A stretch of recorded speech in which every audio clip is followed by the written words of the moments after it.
وقل رب زدني علما. Et ensuite, le cher, il a dit Warriya wa sum'a. C'est la même chose, c'est-à-dire l'ostentation. Là, c'est encore autre chose encore. Là, c'est encore aussi à notre level, comme on dit. Ah oui, ça aussi, c'est une maladie à notre époque. Hein. Wallahi, c'est une maladie. C'est une maladie.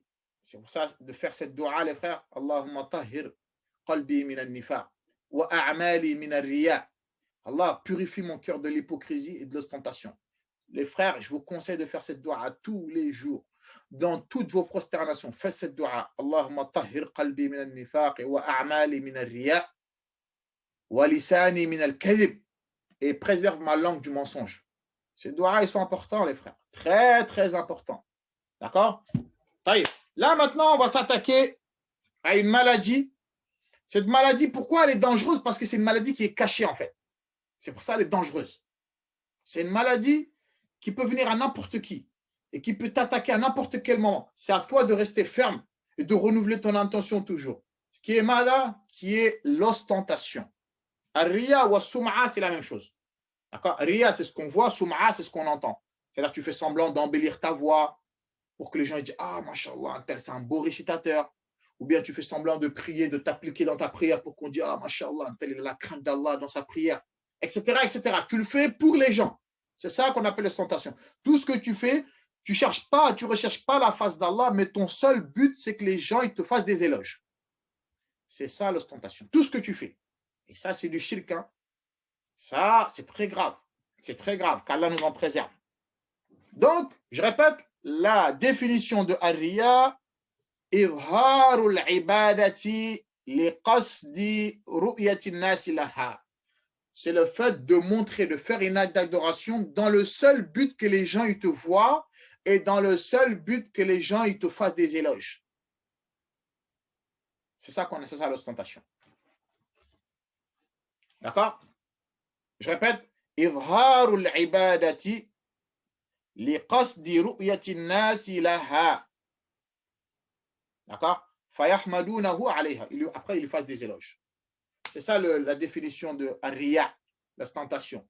Maintenant, les frères, une personne peut te dire oui, mais un tel, il fait telle et telle chose devant telle personne.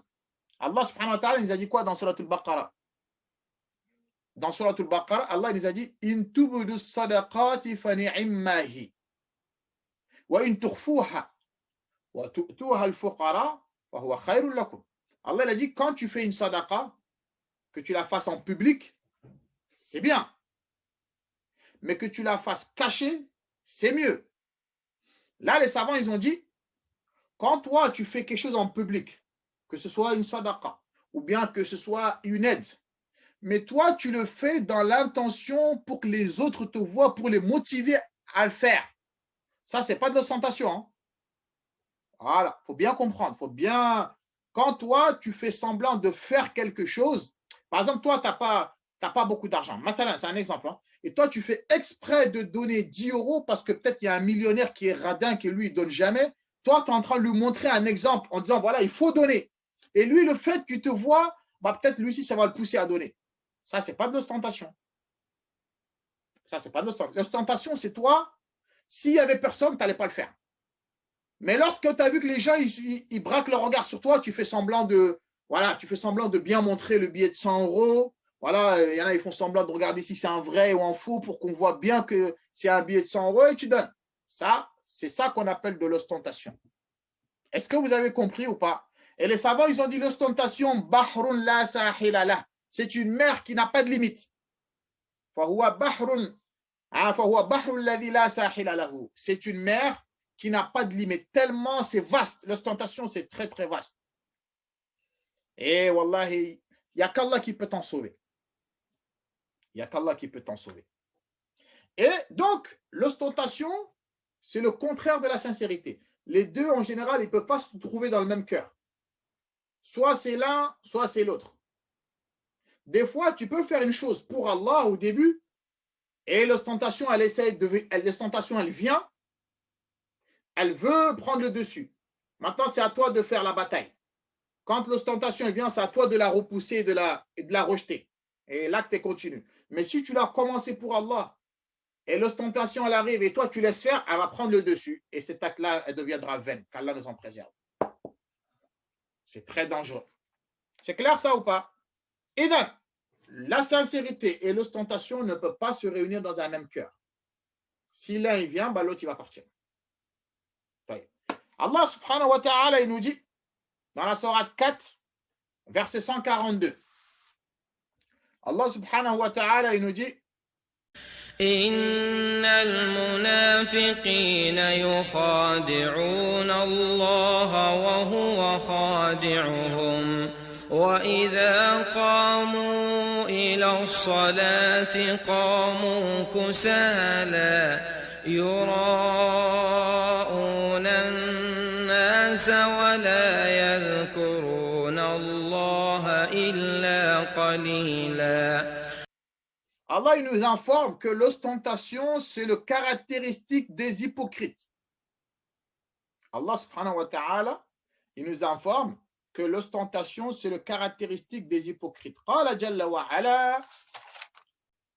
Allah azza wa jalla, il a dit, lorsqu'ils se lèvent pour accomplir la prière, les hypocrites, bah, ils le font avec paresse. Yura'un an-nas. Ils le font juste par ostentation envers les gens. Quand il est tout seul, il ne prie pas. Mais quand il est avec les gens, il fait semblant de dire « Ah, il est l'heure de faire la salade, allez, allez, allez, allez. » C'est comme si c'était lui, voilà, qui était plus intéressé que la salade que les autres. Alors que quand il est tout seul, il ne fait rien du tout. Quand il est tout seul, ah, je suis fatigué, ah, j'ai mal ici, ah, j'ai... Après. Mais quand il y a les gens, il fait semblant, voilà, de faire la prière. Juste pour pas que les gens ils lui disent « Toi, tu ne fais pas la prière. » C'est tout. Sinon, lui, il le fait juste pour les gens. Le ramadan, pareil. Tout ce qu'il fait, c'est juste « Ouais, mais les gens, ils vont penser quoi de moi ?» Ah, il y en a beaucoup de gens comme ça à notre époque. Hein. Ils essaient de dorer leur image, voilà, pour le public, mais alors qu'au fond, ils sont pourris. Alors qu'au fond, leur comportement et leur caractère, Allah al-Musta'an. Ça, c'est important, ça. Hein? Il y a une dua comme ça, qui dit, il y a une dua comme ça, Allahumma ja'al sarirati khayrun min alaniyati. Il y a une dua comme ça où tu dis, Allah, fasse que mon intérieur soit mieux que mon extérieur. Parce que l'extérieur, il ne compte pas. Tu es là, tu es gentil devant les gens, mais est-ce que ça, tu y crois vraiment dans ton cœur? C'est l'intérieur, c'est ça le plus important. Parce que ce qui est à l'intérieur, c'est ce qui va refléter à l'extérieur. Donc il y a une dua comme ça où tu dis Allahumma ja'al sarirati khayran min alaniyati wa ja'al alaniyati salihah. Mais fasse que mon extérieur aussi soit bon. Fasse que mon intérieur soit mieux que mon extérieur, mais que mon extérieur aussi soit correct. Ça, c'est important. Donc, les hypocrites, eux, quand ils les voient d'extérieur, ils sont bien habillés, avec un beau camis blanc, sans tache, rien du tout, avec voilà, la barbe bien brossée, bien présentable. Mais tout ça, c'est que du vent. C'est juste pour les gens. Qu'Allah nous en préserve de ça. Et les compagnons, ils avaient peur de ça, de l'hypocrisie. Abu Bakr, Omar, tous ces grands compagnons-là, ils avaient tous peur du nifaq, de l'hypocrisie. Ils en avaient tous peur. Celui-là qui n'a pas peur de l'hypocrisie, c'est que toi, tu as un problème. Sinon, les gens qui ont le plus peur de l'hypocrisie, ce sont ceux qui sont les plus sincères. Ceux qui sont les plus sincères, ils craignent toujours l'ostentation et l'hypocrisie. On va y venir. Mais il y a un autre problème encore qui se pose. Et ça, c'est une ruse de Shaitan. Il te dit non, délaisse telle chose parce que tu crains l'ostentation. Mais ça aussi, ils disent que c'est une ostentation aussi, ça aussi. Parce que là, tu as délaissé quelque chose à cause des gens. Donc ça aussi, c'est un autre rier encore. Il y a des gens comme ça. Non, moi je ne donne pas des cours parce que voilà, j'ai peur d'ostentation. Mais donc toi, tu as délaissé les cours à cause des gens aussi. Mais ça aussi, c'est de l'ostentation aussi. Est-ce que vous avez compris ce que je veux dire? Ah oui, bah, si tout le monde disait on ne fait pas des cours à cause de l'ostentation, bah, qui va donner des cours alors? Si tout le monde disait, ah non, moi je ne fais pas imam parce que j'ai peur que voilà, avec ma voix, je fais ostentation. Qui va faire? Qui va devenir imam? Mais non, tu vas au front, et en même temps tu fais dua, qu'Allah te préserve. Voilà, c'est comme ça. Ça, c'est important, ça. Est-ce que c'est clair pour tout le monde? Jamil, notez, il y a un hadith qui a été rapporté dans Muslim. Il y a un hadith qui a été rapporté dans Muslim, numéro 1905. Il y a un tabi'i, écoutez bien, comme je vous ai dit, les plus sincères, ce sont ceux qui craignent le plus l'ostentation et l'hypocrisie. Abu Huraira, il y a un tabi'i qui est venu le voir. Il a dit, ya Abu Huraira, je veux que tu m'informes sur un hadith que toi-même tu as entendu de la bouche du prophète sallallahu alayhi wa sallam, sans intermédiaire. Abu Huraira radiyallahu anhu, lorsqu'il a voulu citer ce hadith-là, il s'est évanoui, tellement il avait peur. Il a voulu citer ce hadith-là, il s'est évanoui. Il s'est relevé, il a voulu le redire une deuxième fois, il s'est évanoui encore une deuxième fois. Il a voulu le dire, il s'est évanoui jusqu'à 3 fois. 3 fois. Ensuite, il a cité ce hadith-là. Les premières personnes que le feu il va brûler le jour de la résurrection. C'est un hadith d'Abu Huraira. Les premières personnes qui vont se faire brûler dans l'enfer, ce sont qui? Les premiers qui vont se faire brûler dans le feu de l'enfer, ce sont les ostentateurs. Abu Huraira, il a dit, le prophète sallallahu alayhi wa sallam, il a dit, Yawm al-Qiyamah, Allah il fera venir une personne qui a appris le Coran, qui avait de la science, qui avait de la connaissance. Allah il va lui dire, ô toi mon serviteur, quels sont les bienfaits que je t'ai fait dans la dunya? Il va lui dire, Allah Azza wa Jal, j'ai appris la science, il se peut qu'il a voyagé pendant des années même, il a connu la souffrance. Et je suis venu, Allah, j'ai enseigné le Coran, je l'ai récité, je l'ai enseigné aux gens, que ce soit le Coran ou la science ou n'importe quelle chose. Allah Azza wa Jal, comme c'est lui qui connaît Al-Khabir, c'est lui qui connaît tout ce qui est caché, tout ce qui est dans la poitrine, Allah il va lui dire, Kadabta, tu mens. Mais tu l'as fait pour que les gens ils te disent, Anta qari, toi tu es un récitateur ou bien tu es un savant. Tu as appris que pour ça et tu as transmis que pour ça. Et les gens ils l'ont dit.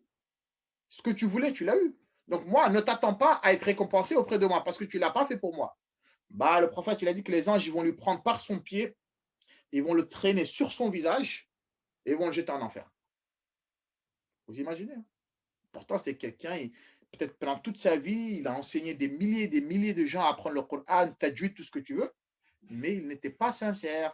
Il l'a fait juste par ostentation, ou bien pour de l'argent, ou bien pour un intérêt personnel. Est-ce que vous avez compris? C'est important ça. Jamil.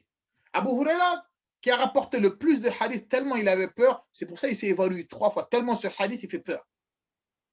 Ceux qui sont les plus sincères, c'est eux qui craignent le plus l'ostentation. À chaque fois, ils se remettent en question et à chaque fois, ils renouvellent et ils ne lâchent pas les doigts. Toujours, ils font doigts qu'Allah il les préserve de l'ostentation. Ensuite, le prophète sallallahu alayhi wa sallam, il a cité une deuxième personne. Cette deuxième personne-là, c'était quelqu'un qui était riche. Allah il va lui demander quels sont les bienfaits qu'il lui a accordés. Il va lui dire, Allah, partout où j'ai entendu des dons fils sabilillah, j'ai financé. J'ai construit des mosquées. J'ai creusé des puits. J'ai fait ci, j'ai fait ça avec mon argent. Allah il va lui dire, tu mens, tu l'as fait pour qu'on dise que tu es généreux. Et les gens, ils l'ont dit. Maintenant, ne t'attends à aucune récompense auprès de moi. Et lui, ils vont le prendre par ses pieds, ils vont le jeter en enfer. Le troisième, c'était quelqu'un qui a combattu dans les sentiers d'Allah jusqu'à qu'il est mort martyr. Allah, il va lui demander, qu'est-ce que tu as fait? Il dit, Allah, je n'ai cessé de combattre dans ton sentier jusqu'à que je suis décédé. Martyr, Allah, il va dire, tu mens, tu l'as fait pour qu'on dise que tu es vaillant et tu es courageux. On l'a dit, en enfer. D'où l'importance de la sincérité. Il y a un autre hadith encore qui a été rapporté par l'imam Ahmed, d'accord, que Cheikh Albani l'a rendu authentique, où le prophète sallallahu alayhi wa sallam il a dit, Inna akhwafa ma akhafu alaykum ash-shirkul asghar. Le prophète sallallahu alayhi wa sallam il a dit, la chose que je crains le plus pour vous, imaginez bien, hein, il n'a pas dit c'est la tentation de l'argent, la tentation des femmes. Il a dit ce que je crains le plus pour vous, ma umma, ma communauté, c'est quoi? C'est le petit shirk. Ils lui ont dit, oh ya Rasulallah, c'est quoi le petit shirk, la petite association? Le prophète, il a dit, ar-riya'u, l'ostentation. C'est ça qu'on appelle le petit shirk. Et ça peut te mener au grand shirk. Hein. L'ostentation, ça ne fait pas de toi un mécréant, mais ça peut te mener au grand shirk, qu'Allah nous en préserve.